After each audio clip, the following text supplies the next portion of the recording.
नमस्कार। स्वागत है आप सभी का जियो एआईटी एचपी में। और आज हम डिस्कशन करने वाले हैं इन 15 मार्क्स के बारे में। जी हाँ, जो ये क्राइटेरिया रहता है हमारे पास 15 मार्क्स का, इसके बारे में आज हम टोटल डिस्कशन यहाँ पे करने वाले हैं। तो इसके लिए जो ये 15 मार्क्स है गवर्नमेंट ने रखे हुए, ये टोटल 11 कैटेगरी में यहाँ पे डिवाइड किए गए हैं। ठीक है, यहाँ देख सकते हैं आप, इसके टोटल 11 पॉइंट्स हैं जिसमें ये हमारे पास यहाँ पे डिवाइड किए हुए हैं। तो वन बाई वन मैं इन सभी 11 पॉइंट्स को आपको समझाने की कोशिश करता हूँ। तो चलिए स्टार्ट करते हैं।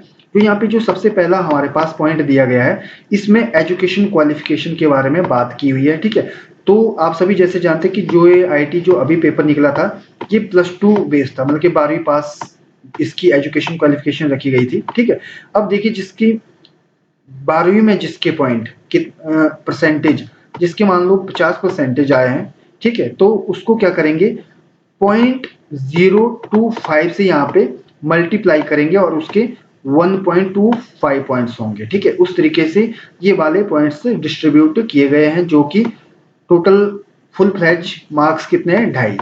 ठीक है, तो उस हिसाब से आप यहाँ पे अपने नंबर को देख सकते हैं। ठीक है, अपने नंबर आप जोड़ते जाइएगा जितने आपके बन रहे हैं, टेस्ट में जितने बन रहे हैं। सपोज कीजिए आपके टेस्ट में 50 नंबर बन रहे हैं, और यहाँ पे सपोज कीजिए कि आपके 50% है अपने +2 में, तो आप यहाँ पे अपने 1.25 पॉइंट यहाँ पे और जोड़ लीजिएगा। ठीक है, इस तरीके से आपके 51.25 यहाँ पे आपके नंबर हो चुके हैं। ठीक है, तो इस तरीके से आप जोड़ते जाइएगा अपने नंबर।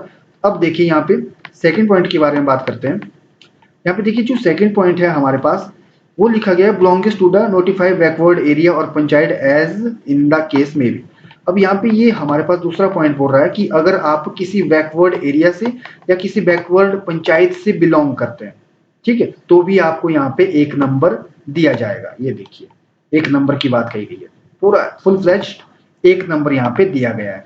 जो बैकवर्ड एरिया से बिलोंग करते हैं या बैकवर्ड पंचायत से बिलोंग करते हैं, उनको भी यहाँ पे एक नंबर दिया जाएगा। ठीक है, और ये आपको कहाँ से साइन करने लाना है, जो भी इसका सर्टिफिकेट वगैरह बनेगा, ठीक है, ये बनेगा आपके कंसर्न्ड एसडीओ से, तहसीलदार से या नायब तहसीलदार से। ठीक है, आप बैकवर्ड का एरिया का या पंचायत का अपना अपना सर्टिफिकेट बना सकते हैं। अब सबसे पहले तो हमको ये जानना होगा कि ये हम बैकवर्ड जो हमारी पंचायत है या एरिया है, वो बैकवर्ड में आता है या नहीं आता है। उसके लिए आप गूगल पे टाइप कर लीजिएगा, उसमें पूरी लिस्ट आ जाएगी आपकी पंचायत की। ठीक है, अगर आपका बैकवर्ड का एरिया होगा या पंचायत हो गया, तो आप वहां से सर्टिफिकेट बना के एक नंबर वहां से ले सकते हैं। ठीक है, अब जो हमारे पास थर्ड पॉइंट है, यहाँ पे जो थर्ड पॉइंट है उसमें ये स्पेशल दिया गया है एक नंबर। और ये किसके लिए दिया गया एक नंबर, ये दिया गया है लैंडलेस फैमिली के लिए। ठीक है, जिस फैमिली के पास कोई भी जमीन नहीं है, वो भी यहाँ पे एक नंबर ले सकता है। या दूसरी कंडीशन इन्होंने यहाँ पे ये भी दी हुई है कि family having land less than 1 Hector, जिसकी 1 हेक्टर से, जिस फैमिली के पास 1 हेक्टर से कम की जमीन है, उसको भी यहाँ पे एक नंबर दिया जाएगा। और ये आपको सर्टिफिकेट बनाना पड़ेगा रेवेन्यू अथॉरिटी से, कंसर्न्ड रेवेन्यू अथॉरिटी से, या एसडीओ तहसीलदार नायब तहसीलदार से। ठीक है, ये एक सर्टिफिकेट बनेगा अगर आपके पास कोई भी जमीन नहीं है या आपके पास 1 हेक्टर से कम की जमीन है, तो भी आपको यहाँ पे एक नंबर मिल जाएगा। ठीक है, अब बात करते हैं हमारा फोर्थ जो पॉइंट है। अब फोर्थ पॉइंट हाँ काफी इंटरेस्टिंग है, ध्यान में दीजिएगा। यहाँ पे लिखा गया है कि non employment certificate to the effect that none of the family member is in government and semi government sector। ठीक है, अगर आपकी फैमिली मेंबर कोई भी गवर्नमेंट सेक्टर से नहीं है या सेमी गवर्नमेंट से नहीं है, तो यहाँ पे आपको एक नंबर दिया जाएगा, ध्यान में रखिएगा। ठीक है, अगर जैसे कि आपके मम्मी पापा पेरेंट्स या भाई या बहन, जो भी आपके सगे भाई या बहन है, अगर कोई भी गवर्नमेंट जॉब में नहीं है, तो भी आपको यहाँ पे एक नंबर मिल जाएगा। ये भी आप कहाँ से बनाएंगे, तहसीलदार में जाके, तहसील में जाके, अपनी तहसील में जाके आप नायब तहसीलदार से या तहसीलदार से अपना ये सर्टिफिकेट साइन करवा सकते हो। ठीक है, अब यहाँ पे एक और भी चीज है, यहाँ पे ध्यान दीजिएगा, ये फोर्थ पॉइंट है। मैं सीधा आपको 11th पॉइंट पे ले जाना चाहता हूँ। यहाँ पे देखिएगा, यहाँ पे ना लिखा है कि experience up to a maximum of 5 years in government semi government. ठीक है, अगर यहाँ पे देखिए इन्होंने एक 11th पॉइंट यहाँ पे ये दिया गया है कि अगर आप किसी गवर्नमेंट सेक्टर में या सेमी गवर्नमेंट सेक्टर में खुद से काम करते हो, अगर आपके पास 5 साल का एक्सपीरियंस है तो भी आपको यहाँ पे 2.5 नंबर दिए जाएंगे। इन्होंने 0.5 नंबर डिस्ट्रीब्यूट किए हैं 1 साल के लिए। ठीक है, अगर आपने 1 साल किसी गवर्नमेंट या सेमी गवर्नमेंट में काम किया तो आपको 0.5 मार्क्स मिल जाएंगे। अगर आपने 2 साल काम किया गया है तो आपको 1 नंबर मिल जाएगा। ठीक है, काफी सारे जो आउटसोर्स एम्प्लॉय है उन्होंने भी ये पेपर दिया हुआ है, तो उस हिसाब से वो अपने मार्क्स यहाँ पे डिस्ट्रीब्यूट कर सकते हैं। ठीक है, किसी ने आउटसोर्स में 4 साल बिताए हैं, किसी ने 6 साल बिताए हैं, किसी ने 8 साल बिताए हैं। ठीक है, तो उनके लिए जिस 5 साल से ज्यादा का तो कुछ नहीं बनेगा, 5 साल से ज्यादा के लिए 2.5 नंबर ही यहाँ पे दिया जाएगा। ठीक है, इतना ये है कि अगर आपके 4 साल होंगे तो 2 नंबर मिलेंगे, अगर आपके 3 साल होंगे तो यहाँ पे 1.5 नंबर आपको मिलेंगे। और ये कहाँ से बनेगा आपका, ये बनेगा कंसर्न्ड गवर्नमेंट या सेमी गवर्नमेंट ऑर्गेनाइजेशन से। जिस गवर्नमेंट ऑर्गेनाइजेशन में आप काम करते थे वहीं से आपका सर्टिफिकेट बनेगा, या जिस सेमी गवर्नमेंट ऑर्गेनाइजेशन में आप काम करते थे वहां से आपका ये एक्सपीरियंस लेटर बनेगा और उसके बेस पे आपको वहां पे पॉइंट मिल जाएंगे। ठीक है, तो यहाँ पे हम 4th पॉइंट में थे, मैंने सोचा आपको मैं क्लियर कर दूं साथ के साथ ही। अब देखिए यहाँ पे 5th पॉइंट हमारे पास है, ये है डिसेबिलिटी के लिए। जो हमारे पास दिव्यांग लोग हैं, अगर उन दिव्यांगता 40% रहती है उनकी, ठीक है, तो उनको भी यहाँ पे 1 नंबर मिल जाएंगे, इन्होंने दिया हुआ है। ठीक है, तो इसके लिए आपको कहाँ से मिलेगा आपका सर्टिफिकेट, ये मिलेगा health and family welfare authority से या किसी मेडिकल बोर्ड से। ठीक है, आप वहाँ पे अपना चेकअप करवा के अगर आपका 40% से ज्यादा का निकलता है डिसेबिलिटी तो आप ये सर्टिफिकेट ले सकते हैं और आपको 1 नंबर इसका मिल जाएगा। ठीक है, अब यहाँ पे देखिए 5th जो पॉइंट है, जो हमारे पास 5th पॉइंट है, ये है एनएसएस के बारे में।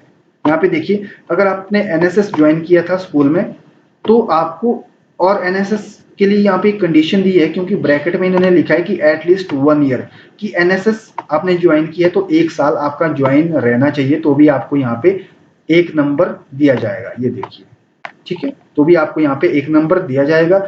और यहाँ पे दिया गया, अगर आप एनसीसी कैंडिडेट है या भारत स्काउट एंड गाइड के कैडेट है तो भी आपको यहाँ पे 1 नंबर दिया जाएगा।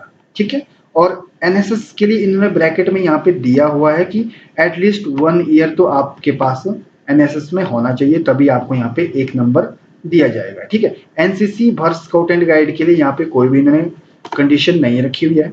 ठीक है, जस्ट आपने अगर ज्वाइन किया हुआ है तो भी आपको 1 नंबर यहाँ पे मिल जाएगा। ठीक है, जो हमारे पास 7th पॉइंट है, ये है बीपीएल फैमिलीज के लिए। ठीक है, अगर आपका एनुअल इनकम, अगर किसी बीपीएल फैमिली की annual income from all sources, सभी सोर्सेज, चाहे आप 2 जगह से काम करते हो, 3 जगह से काम करते हो, ठीक है, तो टोटल जो इनकी एनुअल इनकम है वो 40,000 से, ध्यान में रखिएगा, 40,000 से कम है, 40,000 से कम है, तब उनको 2 पॉइंट्स यहाँ पे मिलने वाले हैं। ठीक है, और ये कहाँ से बनेगा, कंसर्न्ड बीडीओ से। कंसर्न्ड वीडियो से आप ये वाला सर्टिफिकेट बना सकते हो। और यहाँ पे हमारे पास 8th जो पॉइंट है वो है विडो के लिए, डाइवर्स के लिए, ठीक है, या सिंगल वुमन के लिए। ठीक है, उनके लिए भी यहाँ पे 1 पॉइंट दिया गया है। और जो कोई कह सकते हैं हम गर्ल है या लड़की, लेडी बोलिए, जो कि विधवा है या सिंगल वुमन, अगर कोई सिंगल वुमन है या कोई डाइवोर्सी है तो भी उसको यहाँ पे 1 नंबर मिल जाएगा। और जो ये सर्टिफिकेट है ये बनेगा बीडीओ ऑफिस से। ठीक है, और यहाँ पे जो हमारे पास 9th पॉइंट यहाँ पे दिया गया है, ये है सिंगल डॉटर के लिए या ऑर्फन के लिए। सपोज कीजिए कोई फैमिली है जिसकी सिर्फ एक सिंगल डॉटर है, कोई भाई नहीं है और या नहीं कोई डॉटर है, ठीक है, तो भी यहाँ पे 1 नंबर उसको मिल जाएगा। या ऑर्फन है, ऑर्फन मतलब अनाथ है, जिसके माँ बाप नहीं है, वो भी यहाँ पे 1 नंबर उसका मिल जाएगा। और कंसर्न्ड वीडियो से ही आपका ये सर्टिफिकेट बनेगा। अब देखिए जो 10th पॉइंट है वो है training at least 6 month duration related to the post applied from recognised university institution. मतलब अगर आपने किसी रिकॉग्नाइज्ड यूनिवर्सिटी या इंस्टीट्यूशन से 6 मंथ का सर्टिफिकेशन किया है या ट्रेनिंग ली हुई है तो भी आपको यहाँ पे 1 नंबर मिल जाएगा। और ये वाला सर्टिफिकेट जो है वो आपका कहाँ से बनेगा, जहाँ से आपने ये ट्रेनिंग की हुई है। ठीक है, और जो हमारे पास 11 पॉइंट था ये तो मैंने आपको बता दिया है। ठीक है, तो इस तरीके से इन्होंने ये 15 नंबर डिवाइड किए हुए हैं। तो अब आप खुद देख लीजिएगा कि आप इसमें से कितने नंबर ले सकते हैं। जितने भी आपको लग रहा है इन 11 पॉइंट्स में से आपके नंबर बन सकते हैं, जितने भी पॉइंट है 4 पॉइंट्स में, अगर 11 पॉइंट्स में से 4-5 पॉइंट्स में भी आप आ गए हो तो उनके बारे में डिटेल में पता कर लीजिएगा अपने बारे में, और जल्द से जल्द सर्टिफिकेट बना लीजिएगा। ठीक है, अगर आपने गवर्नमेंट जॉब करनी ही है। ठीक है, क्योंकि यहाँ से आपको काफ़ी 4-5 नंबर का फर्क पड़ने वाला है। क्योंकि जब मेरिट आएगी टाइपिंग टेस्ट के बाद भी, जब मेरिट आएगी तो सपोज कीजिए कि यहाँ पे आपका मेरिट लगने वाली है, जो मतलब कि टॉप 1100 या 1700 जितनी भी पोस्टें निकली गई है उसमें आपका नंबर पड़ेगा, तो आपको काफ़ी फायदा रहेगा इन नंबर्स का।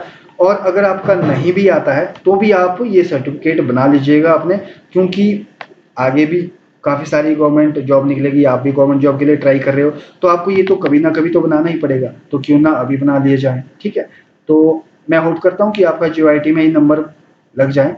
ठीक है, all the best for your future.